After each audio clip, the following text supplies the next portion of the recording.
Saludos, ¿qué tal? Muy buenas tardes. Buenas tardes. Hoy vamos a tener en el programa al presidente de la Diputación, a Fernando Rodríguez Villalobos, que viene a hacer ese balance después de que anunciase que tras las municipales del 28 de mayo pues abandonará la presidencia de la Diputación de Sevilla. Así es, Manolo, y también tuvimos la oportunidad de estar en la Casa Hermandad del Rocío de Sevilla y en este caso nos abrieron las puertas tanto el hermano mayor como el director del coro por ese 50 aniversario que cumplen este año.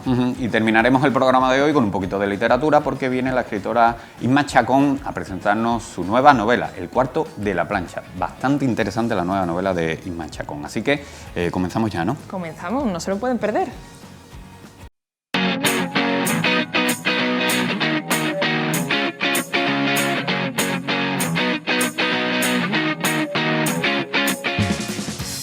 Bueno, pues empezamos ya rápidamente, no hacemos esperar a nuestro invitado, a Anabel, porque como ya hemos dicho en nuestro sumario, está el presidente de la Diputación con nosotros. Pues sí, Manolo, y es que ya tenemos aquí con nosotros en nuestro plato a Fernando Rodríguez Villalobos. Muy buena, Fernando, ¿qué tal está usted? Muy buena, ¿qué tal? Pues bien, estoy bien. Estoy en la antesala de un acontecimiento, en este caso elecciones municipales, que para mí es casi todo, porque llevo trabajando mucho en el ámbito local y en las políticas locales y al final pues me pongo, si no nervioso, sí intranquilo. ¿Todavía? Sí, ¿Con la experiencia que usted tiene? Pues para que tú veas, me pongo. Pero vamos, yo creo que cuando has hecho tu trabajo y en este caso has ayudado en lo que has podido a los responsables locales, pues bueno, pues te sientes relativamente tranquilo, ¿no? Pero como siempre decimos, el calvario va por dentro, ¿no? Es decir, que hasta que no se abran las urnas y se recuenten los números de votos, pues estoy nervioso. Bueno, haciendo un repaso de toda su trayectoria, madre mía, Fernando, son 2 décadas, son muchísimas cosas, son muchísimas decisiones, muchísimos puntos que tratar, ha habido de todo, ¿no? Sí. Se hace un repaso a su trayectoria, ha habido de todo. Bueno, a los casi 20 años de 19 de gestión provincial, hay que sumarle mi primera avanzadilla en política, que fue, como sabéis, alcalde de un pueblecito de la Sierra Sur, y ya no me he despegado de lo que es la acción política en el ámbito local, ¿no? Uh-huh. Y sí, pues ha habido como todo, pues momentos muy felices y otros momentos más delicados, porque cuando tú resuelves un problema a un vecino o vecina y ese vecino te ha contado el problema y a ti se te ha humedecido los ojos, es porque tú tienes una cierta sensibilidad a esa práctica de la política de la cercanía, ¿no? Y eso lo he practicado y lo sigo practicando. No soy incapaz de evadir, de volver la mirada a un problema que te esté planteando cualquier persona, pero cualquier persona que ni conoce. Uh-huh. Y eso yo creo que va en los genes. Eres así porque tu madre te parió así. y por mucha academia y compostura que tú quieras, no, se te ve el plumero. A ti la gente te cuenta sus problemas y tú tienes que resolverlos. Y esa es la política local, la política de la cercanía, y eso es lo que practican los alcaldes y alcaldesas en todos nuestros pueblos. Vosotros que sois de pueblo sabéis perfectamente lo que estoy diciendo. Es más, aquel político local que se le ve el plumero, es decir, que no es sensible a los problemas de su gente, de sus vecinos, ese dura 3 telediarios, como se dice coloquialmente, es decir, que no sirve para esa política, lo que servirá para otra, pero esta tiene que tener ese don, ¿no? Sí, tiene que tener esa cercanía. Esa empatía. ¿no? Y bueno, ya te digo, durante toda esta época, pues han sido muchos los proyectos que hemos puesto en carga. Hemos pasado una pandemia que me sentí mal, bueno, como todo, porque no teníamos ni puñetera idea de qué teníamos que hacer y teníamos que hacerlo. Teníamos que buscar mascarilla por donde no la había. ¿Ese es el momento más duro? Yo creo que lo que más recuerdo será también por la proximidad, ¿no? Pero ha sido un palo que nos ha dado esta pandemia a todos los que teníamos que tomar decisiones, ¿eh? Y no podíamos distraernos. Y no teníamos ni idea. Sobre todo la incertidumbre. La incertidumbre. Pero bueno, ¿dónde hay mascarilla? Oye, ¿dónde hay hipoclorito de sodio? ¿Dónde? Y no sabíamos. Claro. Y es más, estaban los mercados tan complicados que nos decían, no, en Almería, en el polígono tal hay mascarilla allí. Íbamos volados para este sitio, para el otro. Y mira sobre todo esa incertidumbre de la evolución de una enfermedad que no se sabía absolutamente nada. Que se sabía cuándo empezó, cuándo se decretó, pues obviamente el confinamiento, pero que no se sabía cuándo se iba a eliminar, ¿no? A eliminar. Pero entre co y co, pues tú tenías que poner la lechuga, es decir, tú tenías que por lo menos dentro de tus competencias y de lo que tú podías hacer, tú no te podías quedar en casa diciendo ya vendrán otros que menos. No. ¿Por qué? Porque los alcaldes y alcaldesas estaban permanentemente llamando ¿dónde? Pues donde tenían las puertas abiertas. Claro. En este caso la Diputación, porque otras administraciones no dieron la respuesta que se debió de dar, y por tanto nosotros tuvimos que asumir un papel que no era el nuestro, porque la competencia en materia sanitaria y en caso de una catástrofe. Esa respuesta, Fernando, que se dio por parte de la Diputación, ¿es una buena respuesta para aquellos que dicen que las diputaciones se tienen que eliminar? Eso ya no se dice, eso se dijo. Y se dijo por determinados partidos políticos que después de analizar el por qué lo decían, yo saqué una conclusión: no tiene representación en el territorio. Es decir, eran partidos que no tenían representación en el mundo local y por tanto no sabían. Yo creo que no lo decían ni con mala fe, sino que no sabían, que no lo habían practicado, que ellos no estaban.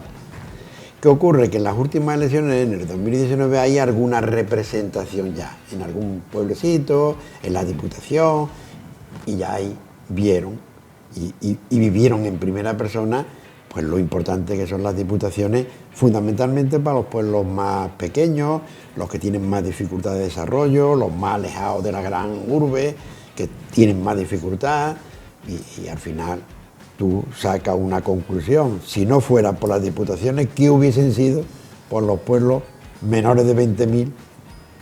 Después al final se suman todos, los de menos y los demás, pero los de menos de 20.000, que hubiese sido en los momentos complicados que hemos vivido y que ya afortunadamente estamos saliendo de ese túnel, ¿no?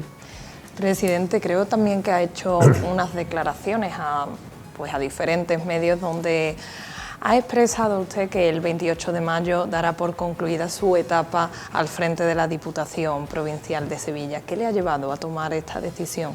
Bueno, pues que uno va cumpliendo años y tampoco se debe uno aferrar al sillón como si esto fuera algo tuyo. Tú estás ahí el tiempo que te permiten estar, entre otras cosas, los que decidieron en su momento que yo fuera el presidente, que fue mi partido. O sea, que yo fui presidente no porque era un lumbrera, sino porque mi partido dijo, este es el que nos puede llevar esto. Es una persona decente, honrada, una persona que está muy entregado con los pueblos, pues que sea él. Y ahora llega un momento en el que tu propio partido, en este caso no ha sido así, pero yo antes de que me pique el tabarro pongo el barro. Entonces, ya viendo que la cosa va como va, pues entonces lo mejor es decir, señores, que me voy y voy a hacer lo posible por dejar la institución desde el punto de vista de la solvencia presupuestaria y económica, desde esa cohesión territorial en la que las diputaciones son claves para que no haya territorios de primera y otros de segunda, sino que vayamos todos de la mano, pues yo creo que deja una provincia.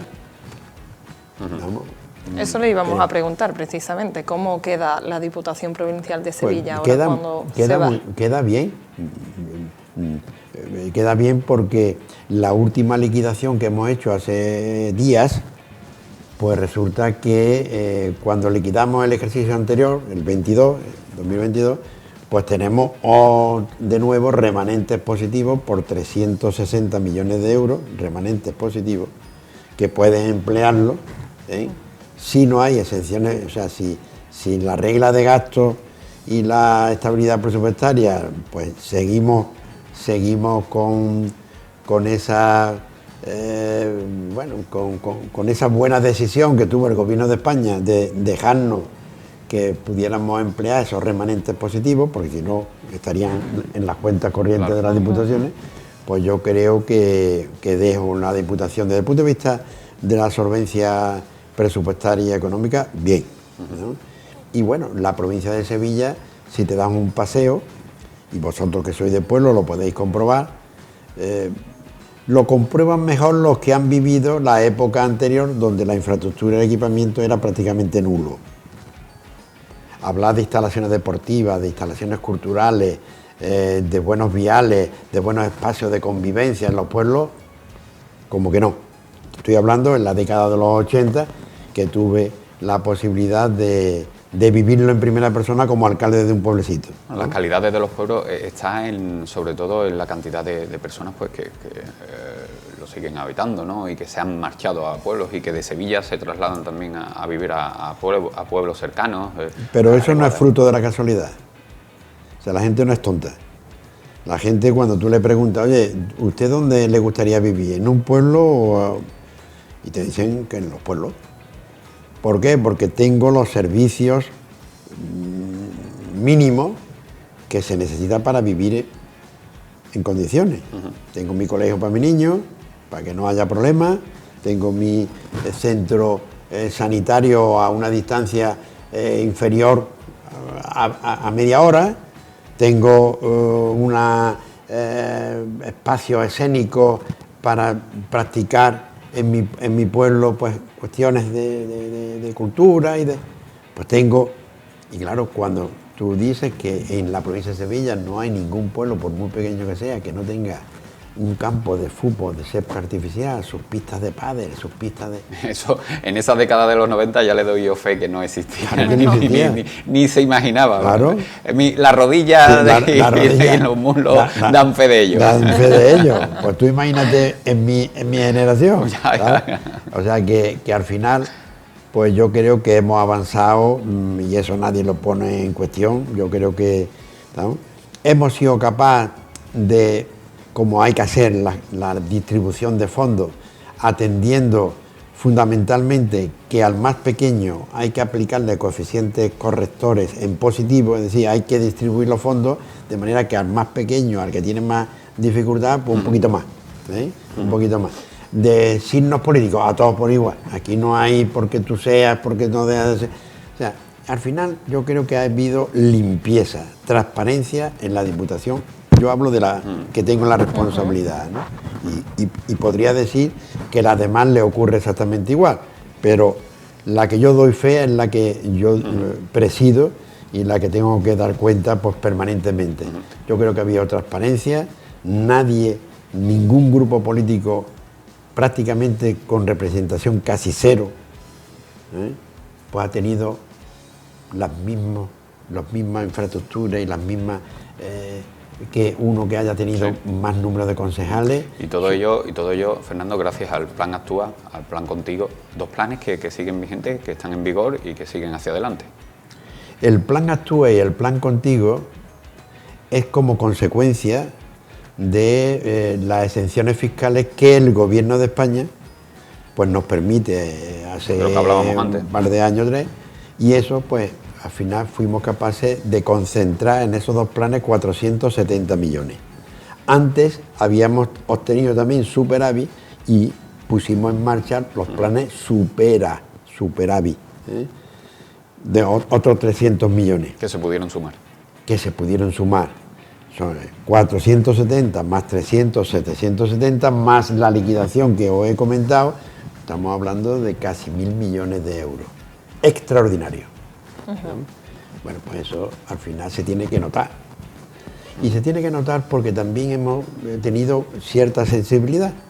O sea, aquellos autónomos, pequeños empresarios de los pueblos en momentos de la pandemia que no podían ni abrir sus persianas, sí, pues había que ayudarle como fuera. Y entonces pusimos dentro de ese paquete 130 millones para esas políticas, ¿no? Para que los alcaldes distribuyeran esos fondos, cada uno atendiendo a sus necesidades, porque ya digo que hemos respetado la autonomía municipal, ¿no? Y ahora, bueno, pues ahí está la nueva avanzadilla que hay que dar cuando se ponga en marcha las nuevas corporaciones, pues con los fondos ahí disponibles. Espero que el Gobierno de España siga permitiendo esa gestión, que se pueda emplear esos fondos y no nos ocurra como nos ocurrió en el pasado, que se cortaron la posibilidad y por lo tanto, por mucho que tuviera, a la cuenta corriente. ¿Digamos? Presidente, ¿cómo se han efectuado el reparto de esos fondos para los municipios en el plan Contigo y en el plan Actúa? Pues teniendo en cuenta esa distribución fundamentalmente por número de habitantes y por número de parados, ¿no? Son los dos indicadores fundamentales para el reparto, pero siempre aplicando ese coeficiente corrector que beneficiaba a los de menos de 20.000 en detrimento, entre comillas, de los, digamos, los que tienen más músculo presupuestario, que son los grandes municipios, que son prácticamente ciudades, ¿no? Yo creo que ahí tengo que deciros que no he encontrado dificultad a la hora de aplicar esos fondos, porque la crítica ha sido siempre positiva. Es decir, que los ayuntamientos grandes han tenido la sensibilidad suficiente para entender que la despoblación no se frena porque haya unos discursos grandilocuentes del político de turno. No. Aquí o hay presupuesto y hay alivio para las zonas rurales, para las zonas más alejadas, o la gente se va. La gente, si no tienen esos servicios básicos y tienen que comer en ese entorno, pues se van. Hay cuestiones también como, por ejemplo, el ocio en pabellones deportivos, inversión en ese tipo de cosas es fundamental también porque la gente lo demanda y lo estamos viendo, ¿no? Pues sí. Por ejemplo, hace poco presentaba yo la gala del deporte en Carmona y Carmona tiene una salud en cuanto al deporte y a la cultura tremenda y es digno de admirar. Pues eso está desparramado por toda la provincia. Y Carmona es un pueblo con músculo, digo, pueblo con un número de habitantes suficiente, pero vete al Madroño, vete ahí al Castillo de las Guardas, vete al Garrobo, son pueblos que no llegan a 1.000 habitantes y tienen su campo. Y han conseguido, yo una de las cosas, no sé, y le pregunto, que quizás haga falta por revitalizar es el turismo de la provincia, ¿no? Quizás es algo que necesita potenciar aún más la provincia. Necesita que sigamos apostando como llevamos apostando ya unos años. El turismo hace 25, 30 años, eso, hablar de turismo en los pueblos de la provincia de Sevilla era hablar de algo que no se nos pasaba ni por la cabeza.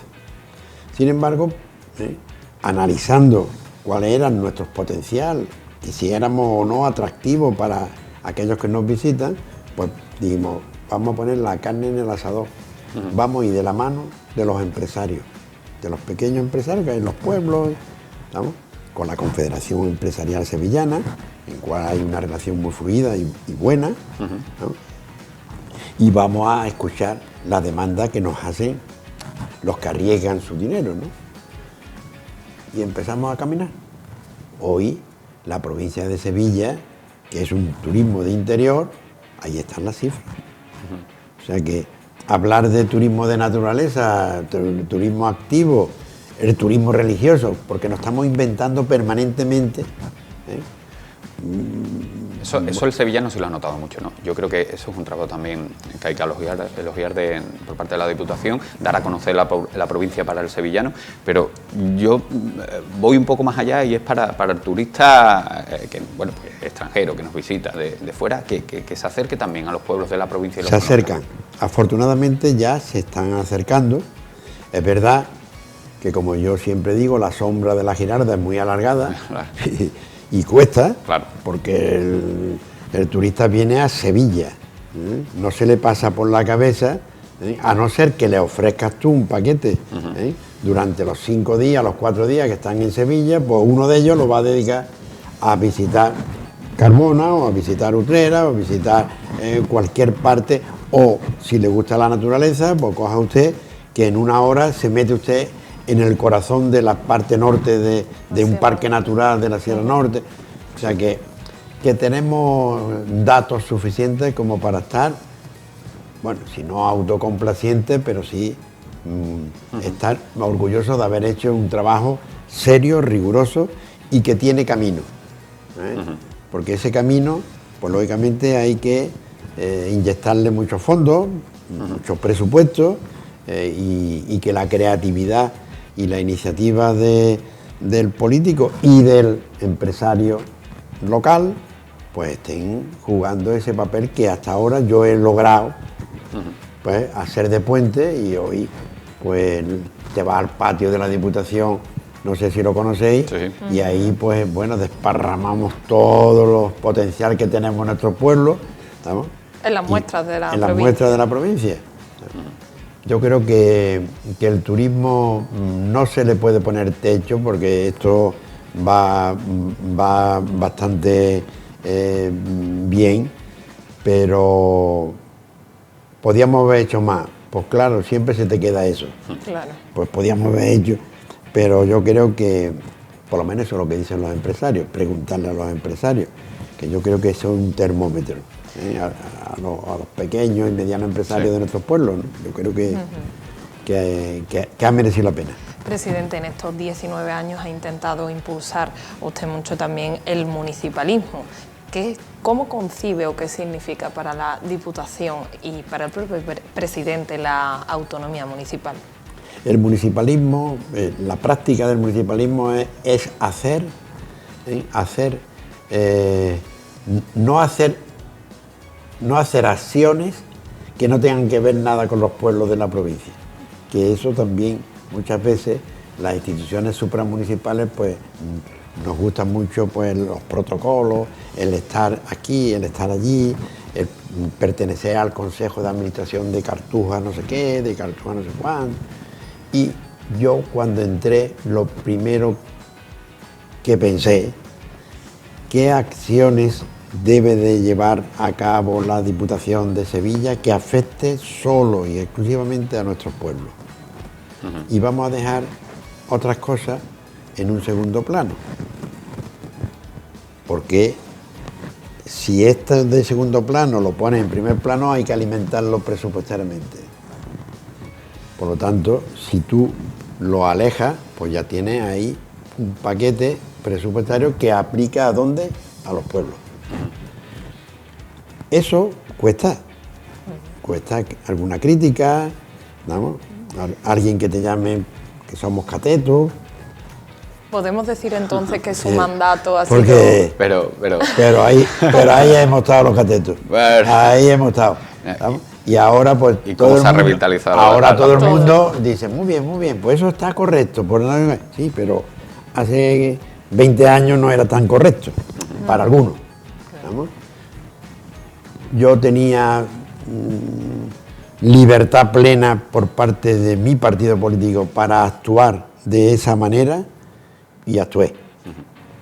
Y ahora que juzgue cada uno lo que quiera. Presidente, ¿podemos decir entonces que su mandato ha sido el más municipalista de bueno, todos? Yo no quiero tampoco ser el monstruo del compás. Es muy normalito. Pero que yo he hecho lo que tenía que hacer. Y os lo digo y lo subrayo porque la Diputación tenía muchos corgameles, muchas cosas colgadas. Sí. Y entonces cuando tú limpias un poquito el patio, pues nada, pues venga, a tus pueblos, a tus pueblos, a los pueblos, ¿sabes? Para al final, pues poner en un nivel a las zonas más rurales. ¿Tú sabes lo que es tardar 1 hora y media, 1 hora y cuarto de llegar de esos pueblos a la ciudad? ¿Sabes la dificultad que existe en esos pueblos para invertir cualquier emprendedor? ¿Por qué? Porque al final se vienen al calor del aeropuerto, del AVE, del puerto de Sevilla, ¿no? Y las zonas más rurales pues se van dejando, se van olvidando. Entonces tiene que ser tú un sobreesfuerzo para atraer a ese emprendedor y que no nos den sin nada en las zonas rurales, ¿no? Fernando, para ir acabando, también me gustaría preguntarle cómo ve las municipales que se avecinan, las elecciones, cómo ve a Antonio Muñoz. Bien, ha calado. Ese hombre ha calado. Yo creo que tiene un perfil, una personalidad muy de sevillanos. Los sevillanos somos, gente que nos gusta hilar fino. Y yo creo que este hombre pues ha demostrado, primero, que conoce la tripa de la administración local, porque lo ha vivido, ¿no? Local y provincial, porque también ha trabajado en la Diputación de director del área de Hacienda. Por lo tanto, un hombre conocedor, conocedor de... Y al final se ha hecho con el territorio, es decir, que ha picoteado en todos los barrios de Sevilla y se ha dado a conocer, que es difícil en una gran ciudad, ¿no? Y no se ha limitado solo a los barrios más elitistas, Sí. ¿no? Y yo creo que eso lo ha conseguido y yo creo que al final veremos todos que los resultados que otras fuerzas políticas, el Partido Popular, ya anunciaban que iba a barrer, pues no van a barrer. Y yo creo personalmente que el alcalde próximo de Sevilla va a ser Antonio Muñoz. Y le pregunto por otro nombre propio, Javier Fernández. Buena gente. Se habla de que puede ser su sucesor. Bueno, se habla, sí, tiene papeletas, ¿no? Pero la organización política a la cual yo pertenezco, al PSOE, el PSOE tiene su hoja de ruta perfectamente marcada. Y son los órganos de dirección los que proponen y los que al final dicen, pues sí, este perfil es el que debe de seguir adelante con la Diputación de Sevilla. O sea, nosotros no somos un partido de barra de bar que decimos entre cuatro, el Pepito es el mejor. No, ese Pepito se tiene que examinar ante los órganos de dirección del partido. Javier Fernández, ¿tiene posibilidades? Pues sí, si es que es un buen alcalde, es una persona que ha hecho una buena gestión en su pueblo, por lo tanto ella tiene un que mostrar, un currículum, ¿no? Claro. Yo lo veo bien, veo que es un buen candidato. Un buen candidato. Pues Fernando, muchísimas gracias. Podríamos estar mucho más tiempo, pero Anabel y yo tenemos un jefe que se llama Valentín que está confirmando que nos quedamos sin tiempo. Pero tú sabes que donde manda... Patrón no manda marinero. La cantidad de refranes que se conoce usted. Y me gustan los dichos populares. Es que lo he observado durante la entrevista, ha mencionado muchísimo. Algunos de ellos los tomaré prestados. Muchas gracias por vuestra entrevista. Muchísimas gracias. Bueno, nos vamos a publicidad, ¿no? Sí, vámonos. Bueno, pues vámonos a publicidad, 4 minutitos y a la vuelta más cosas por aquí, por Sevilla TV. No se vayan.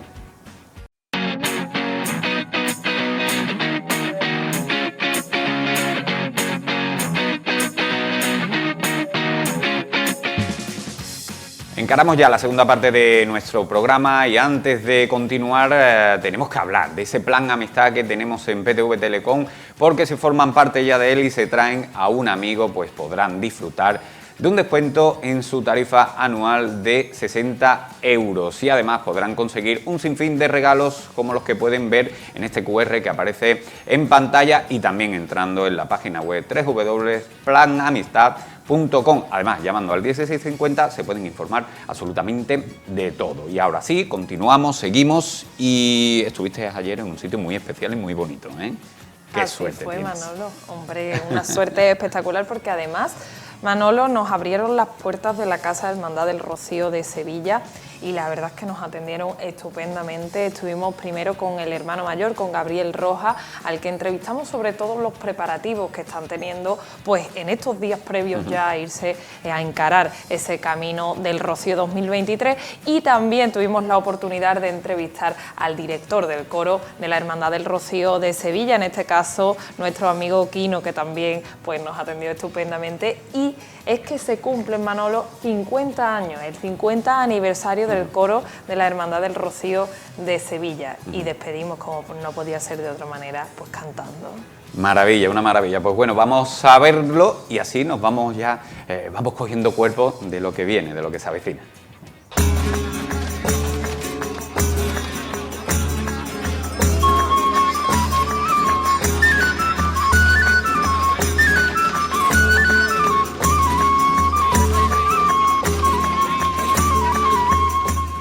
Estamos en la Casa Hermandad del Rocío de Sevilla, y quién mejor para atendernos en este caso que su hermano mayor, Gabriel Rojas. Muy buenas noches, Gabriel. Buenas noches. Bueno, Gabriel, estamos viendo esta noche muchísimo trasiego de gente ante la inminente llegada pues de ya el camino del Rocío, ¿no? Pues sí, hoy estamos preparando toda la caravana, toda la logística de los hermanos para ir al Rocío, donde todos están reservando sus números para carriolas, carretas, coches de caballo, y hoy estamos repartiendo todos los números que van a conformar, bueno, pues esa caravana de romeros hacia el Rocío.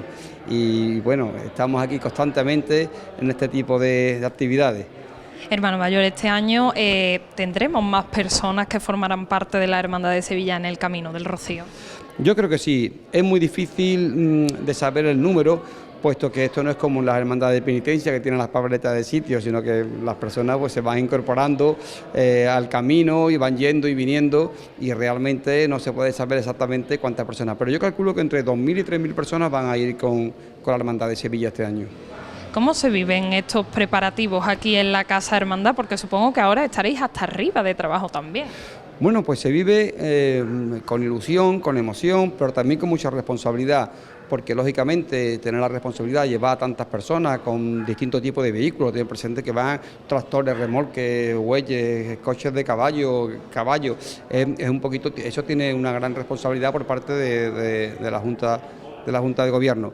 Y por otro lado, pues hay cantidad de requisitos, ¿no?, administrativos que hay que cumplir, ¿no? Por un lado, los del Plan Romero, los del CECOP, los de la Guardia Civil, los del Parque Natural de Doñana, y tenemos un listado de normativas que cumplir, que comprendo que son lógicas, pero bueno, hay que tenerlo en cuenta a la hora de llevar a toda la hermandad hacia adelante. Supongo que estarán ya preparando pues la carreta, ¿no? Bueno, sí, cada uno prepara lo suyo. La carreta de plata, lógicamente, ya está limpia y la tenemos preparado. Dentro de este domingo se expondrá en esta semana, en estos días antes de la salida, se expondrá en la sede de Cajasol, en la Plaza de San Francisco, donde podremos admirarla a todo el mundo, y de ahí ya el miércoles de salida pues la tendremos en la Plaza de Salvador. ¿Cómo se organiza y se distribuye también el trabajo en la hermandad? Porque claro, hay tantas cosas por hacernos que también pues se tendrá que tener una correcta organización para que todo salga perfecto. Pues la verdad que llevamos todo el año organizándolo. Es verdad que quien tiene la principal responsabilidad en estos momentos son los alcaldes de carreta. Los alcaldes de carreta son los que van organizando la comitiva, los que ponen las normas que son a su vez trasladadas a nosotros por las distintas autoridades que intervienen en la romería. Y los alcaldes de carreta, junto con los mayordomos y los secretarios, son los que en este momento pues están más pendientes de todo. Pero intervienen todos, los priotes, el de culto, porque la romería tiene muchas áreas y es muy completa. Pues muchísimas gracias, hermano mayor, por habernos atendido. Esperamos que salga todo a pedir de boca, y estaremos, por supuesto, acompañando también a la Hermandad de Sevilla pues en la salida y en el camino. Muchísimas gracias a PTV Televisión por el interés que tiene por nuestra hermandad, por todo lo que es el Rocío y por todas las cosas de Sevilla.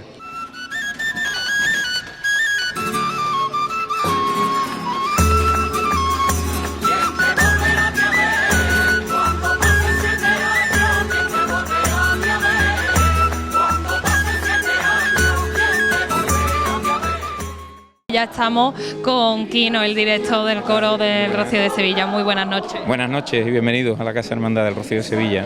Bueno, Quino, en primer lugar agradecerte que nos hayas hecho este inciso en el ensayo, en pleno ensayo y con los preparativos ya del 50 aniversario, un disco que vais a sacar de forma inminente. Pues sí, si Dios quiere, el próximo 12 de junio en el Teatro Lope de Vega estrenamos este maravilloso y emotivo viaje por los 50 años de historia del Coro de Sevilla, que va a sorprender, y los primeros que van a tener el disco serán aquellos que asistan al espectáculo.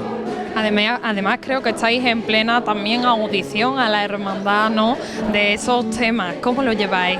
¿Estáis nerviosos? Con mucho nervio, con mucha emoción, porque ahora se ve el fruto de tantos meses de trabajo que han sido trabajo excepcional por parte de todos los miembros del coro, el staff técnico, los músicos. Son más de 90 y tantos minutos de música, un recorrido con varios popurrí, con temas nuevos también de los autores de más renombre que han intervenido en la historia del coro, y hoy precisamente estamos presentando al coro, bueno, el fruto de su trabajo. También habéis contado con gente excepcional, ¿no? Creo que Manuel Marbizón ha sido el productor y arreglista en este caso. Y no podía ser de otra manera, de cuenta que la historia, al menos mediática o discográfica del Coro de Sevilla, comienza con Manuel Marbizón en aquel año 86, con aquel Yo me pongo mi sombrero, que fue el primer disco en el que tuvimos la suerte de conocernos, y fue un feliz encuentro y un matrimonio que ha llegado hasta nuestros días. ¿Quién mejor que Manolo para llevar la producción musical de este evento tan importante como son los 50 años del coro? 50 años que se dicen pronto. ¿Ha cambiado mucho el coro en estos 50 años, en esta larga historia? Mira, hay una cosa en la que no ha cambiado. El coro nace por y para la Hermandad del Rocío de Sevilla, para cantar a la Virgen. El coro es la voz de la hermandad y nunca ha perdido esa esencia ni el espíritu de estar al servicio de la hermandad.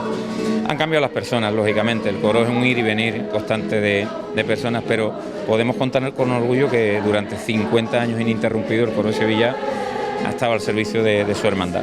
¿Cuántas personas conformáis actualmente el coro?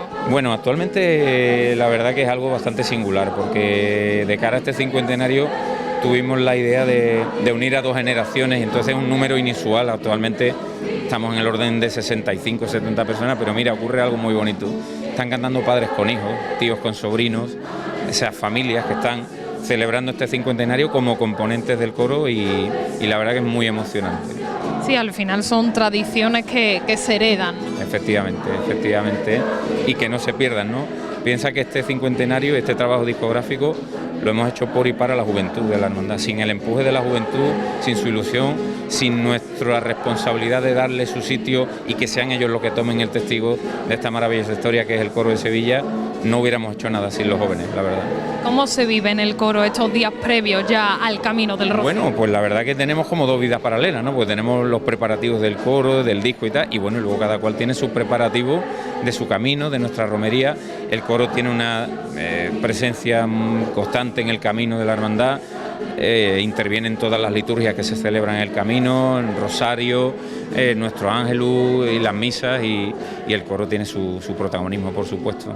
¿Nos puedes adelantar alguna novedad de cara a este disco nuevo de grabación por el 50 aniversario? Pues ya te he dicho que va a ser un viaje espectacular y muy emotivo por estos 50 años, y lleno de sorpresas, de muchas sorpresas. Hay una serie de popurrís que son de verdad una verdadera obra, lo que ha conseguido el coro, lo que ha conseguido el staff musical, ¿no?, con Manolo al frente. Pues muchísimas gracias por habernos atendido, Quino, y qué mejor que quedarnos pues con el coro de la Hermandad del Rocío de Sevilla. Sí, por supuesto, aquí estamos interpretando algunos de los temas que seguramente en este camino y por supuesto en nuestro trabajo discográfico va a sonar. Muchísimas gracias por vuestra visita y por vuestra atención. Muchas gracias y mucha suerte también. Muchísimas gracias, os esperamos a todos.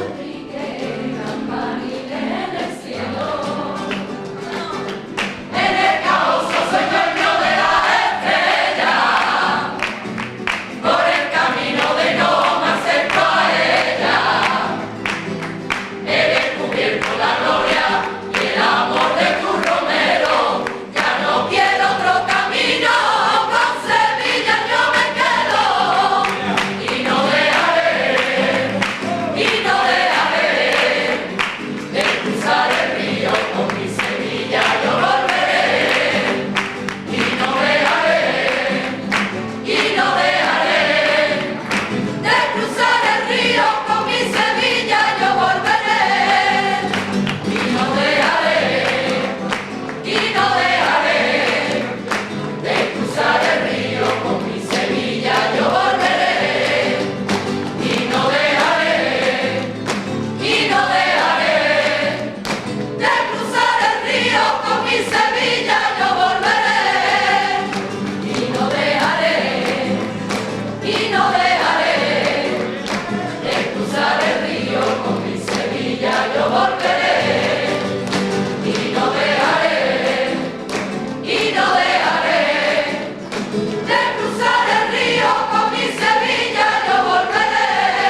Bueno, y continuamos porque tenemos que hablar de este libro, del Cuarto de la plancha de Inma Chacón, un libro donde ha querido reflejar y quedar y dejar plasmado Inma pues esas conversaciones tan maravillosas que se tienen con una madre, que se tienen pues precisamente en sitios como este, como el Cuarto de la plancha. Inma Chacón, buenas tardes. Buenas tardes, encantada. Un placer tenerte por aquí. Un placer para mí. Por Sevilla bien, ¿no? Te trata bien Sevilla, ¿no? Maravilla, Sevilla es una maravilla. Yo me he enterado de una cosa que te tengo que echar una pequeña riña, A ver. porque ir al Donald y no comer ensaladilla rusa del Donald. Es que no Por lo Dios. sabía, si lo llego yo a saber, claro que me No, pero encanta. más que a ti le tengo a tus acompañantes. Ya me encargaré yo de a Me un tal Fermín encanta Cabanilla de decirle la cosas. ensaladilla rusa, o sea que me la hubiera comido encantadísima. Bueno, el Cuarto de la plancha que vamos a encontrar, aunque ya hemos dado un pequeño anticipo de lo que vamos a Pues mira, leer. yo digo que es una conversación entre recuerdos. Son los recuerdos de mi madre intercalados con los míos. Es la infancia de mi madre, una parte de la infancia de mi madre y una parte también de mi infancia.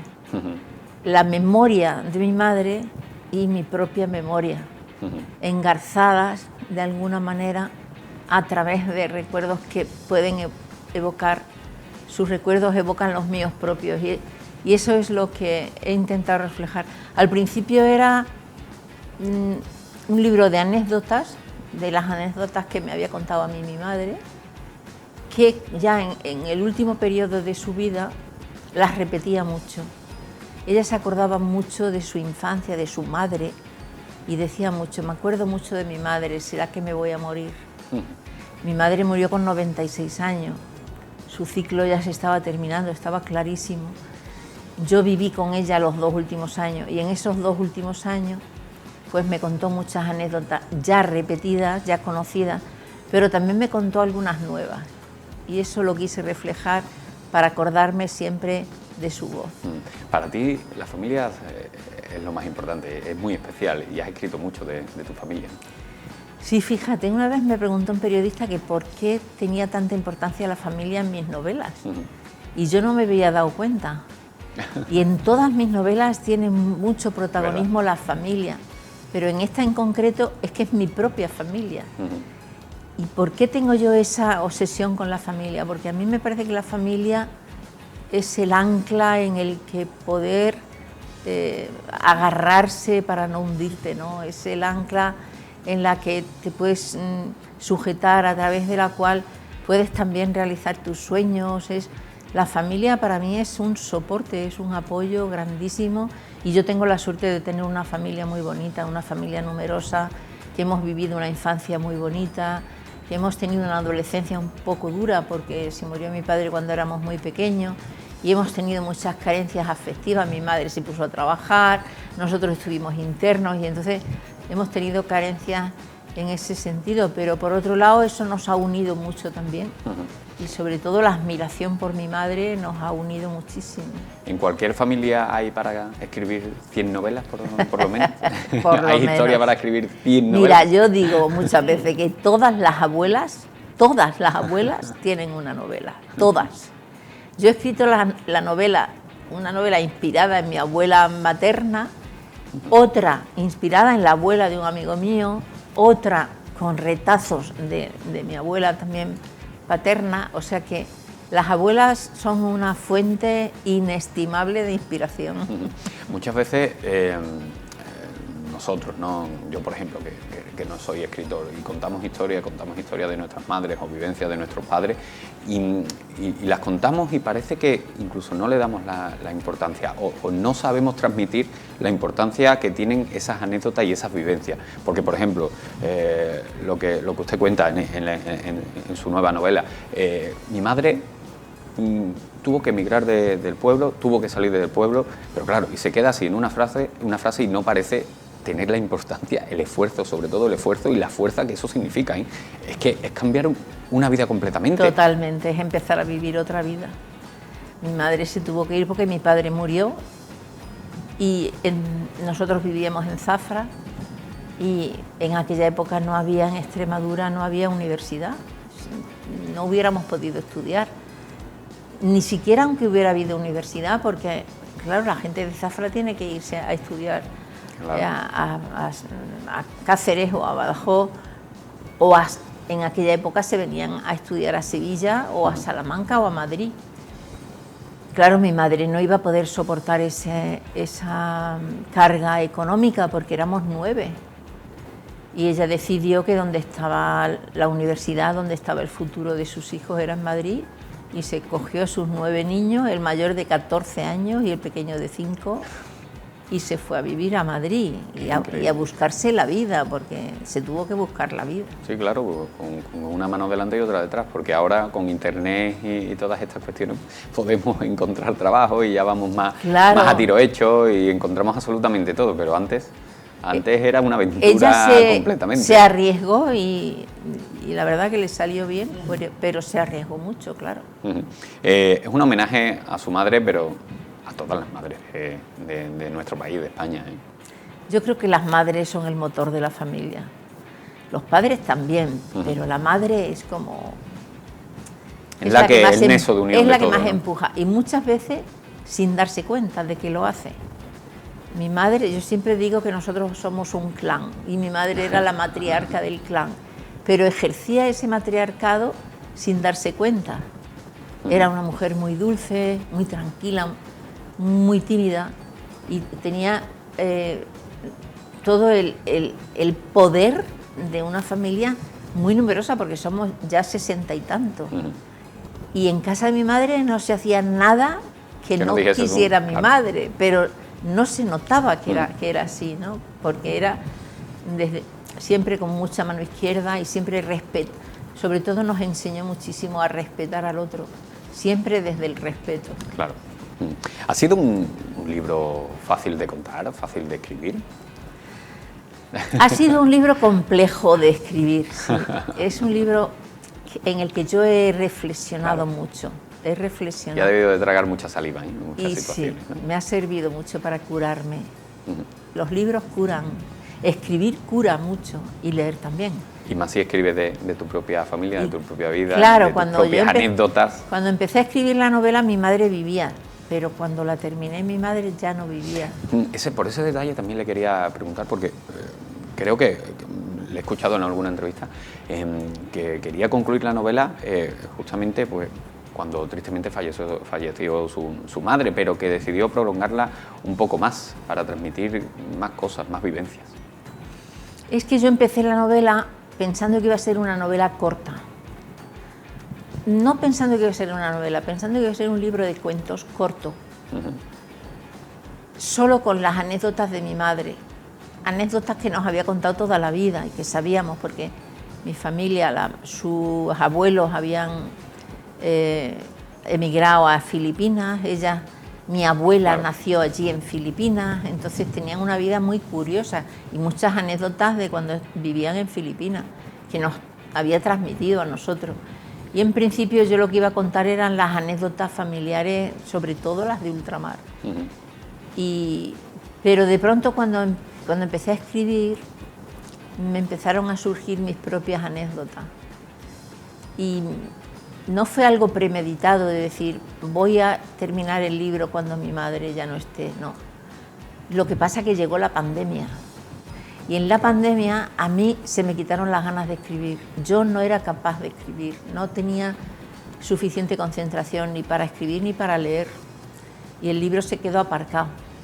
Yo pasé la pandemia con mi madre, pasé el confinamiento con ella. Cuando terminó el confinamiento, lo que queríamos era protegerla para no tener que llevarla a un hospital. O sea, todo mi interés era que mi madre no se contagiase. No entraba nada en la casa. Estábamos, la chica que la cuidaba, mi madre y yo, las tres. No entraba nada en la casa del exterior, lo que entraba del exterior lo lavábamos. O sea, tuvimos unas precauciones grandísimas. Cuando terminó el confinamiento, alargamos el confinamiento, de manera que todavía ese verano también la estuvimos protegiendo. Sí. Y murió el día 3 de septiembre. Y cuando murió fue cuando yo volví otra vez a escribir. Ya había terminado la pandemia, yo ya me fui a mi casa y ya en mi casa continué con la novela. Y ahí fue cuando ya me tuve que plantear ahora qué hago, porque yo estaba escribiendo la novela en el presente de mi madre. ¿Y ahora qué hago? Cuando hable de ella, ¿hablo en presente o hablo en pasado? Eso fue difícil de encajar y de estructurar también en la novela. Por todas estas cuestiones, también porque se cuentan muchas cosas del pasado, de esa emigración que vivió su familia también. Va dando la novela muchos saltos, ¿no? Si no me equivoco, ¿no? Claro, porque la novela tiene la estructura de la memoria, y la memoria va siempre a saltos. Sí, correcto, es verdad. Tú estás pensando en algo y ese algo te lleva a otra cosa y esa otra cosa te lleva a otra. De forma, sí. No es lineal, la memoria no es lineal. Sí, es verdad. Es verdad que hay cosas que nunca, que la tenemos siempre presente, pero que nunca pensamos, y es cierto, la memoria siempre va dando esos saltos, ¿no? Hay veces que estás pensando en algo y ¿por qué estoy pensando yo en esto? ¿Y por qué? Y claro, y de momento cambias a otra cosa. Te has llevado allí otra cosa y otra cosa. La memoria te va llevando por diferentes sitios sin que haya una linealidad, y el libro tiene esa estructura. Hablando de la inmigración, hay una cosa que me hace muchísima gracia, que es cuando defines como Extremadura tiene 4 provincias, ¿no? Cáceres, Badajoz, Móstoles y Alcorcón. Sí. Qué gran verdad, ¿eh? Pero porque nos vemos reflejados todos. Los andaluces llamamos la 9ª provincia a Barcelona, a Cataluña, ¿no? Por ejemplo, ¿no? Claro, hemos tenido tanto en Andalucía como en Extremadura, como en Murcia, en Galicia también, y en algunas zonas de Castilla-La Mancha, la emigración ha sido una constante. Sobre todo ha habido 2 picos muy grandes a principios de siglo y en los años 60, 70. Sobre todo en los años 60. En los años 60, 70 fue la emigración hacia el exterior. Es el boom de Alemania, Suiza, claro. No sé si y cuando se empieza también a industrializar, las ciudades, las únicas ciudades o las únicas regiones que se industrializaron en España, que fueron el País Vasco, Cataluña y Madrid. El resto estábamos todavía en el mundo agrario. ¿Y dónde se tenía que ir la gente? Pues a esos 3 puntos geográficos, al País Vasco, a Cataluña o a Madrid. En Extremadura también se dice otra cosa, y es que la 3ª provincia extremeña es la emigración. Una pregunta que sí que le quería hacer, Isma. ¿Una novela es importante por lo que cuenta o por cómo se cuenta? Pues yo siempre digo que lo más importante es el cómo se cuenta. El cómo se cuenta es lo que le da el estilo al autor y es lo que le da la calidad a la novela. Puede haber un qué muy interesante que se lo carga el cómo. Eso es así. Yo siempre pongo el ejemplo de Julio Llamazares y La lluvia amarilla. Es una de las mejores novelas escritas en español. Y la historia, ¿el qué? La historia es un señor mayor, un viejo, en un pueblo abandonado con una perrita. No hay nada más, son las reflexiones de un señor que está solo en un pueblo abandonado con una perrita. No hay nada más. Pero cómo lo cuenta Julio Llamazares, eso es una maravilla. Pues sin más, qué bonita charla hemos mantenido, ¿eh? Muchas gracias. Me ha encantado, y sobre todo, no solamente recomendar por la calidad de su lectura, sino porque creo que nos va a evocar a situaciones que hemos vivido no solamente con nuestras madres, principalmente con nuestras madres, sino también con nuestra familia. Yo creo que la lectura de este libro, la lectura del Cuarto de la plancha, pues te evoca a eso, a momentos que a lo mejor tú tienes albergados en tu memoria, de los que no te acuerdas, pero situaciones que te hacen revivir este libro, pues hacen que también esos recuerdos afloren en la mente de cada uno de nosotros. Así que muchísimas gracias, amigo, un placer. Y bueno, supongo que ya hay en mente un nuevo proyecto, una nueva obra, o ahora disfrutando de la promoción. Bueno, ahora estoy con la promoción a tope, pero sí que tengo proyectos. Tengo 2 proyectos de teatro muy bonitos y otro proyecto también de novela, o sea que no paro. No, y eso es lo bueno. Pues Isma, su casa es esta, cuando quiera, cuando se venga otra vez por Sevilla, pues aquí estamos, amiga. Muchas gracias. Un placer. Y ya aprovechando también, un saludo inmenso a mi señora madre, que me ha hecho recordar muchas cosas y muchas vivencias con ella, y un saludo también a un amigo que está un poquito en horas bajas, a mi amigo Mario, que también pues ha fallecido su madre, y un abrazo enorme desde aquí, que también nos acordamos mucho de por lo dicho, muchísimas gracias, Isma. Nos marchamos, nos despedimos, que pasen una feliz tarde, y mañana a las 7 6 de la tarde volvemos aquí a Sevilla TV. Un abrazo enorme.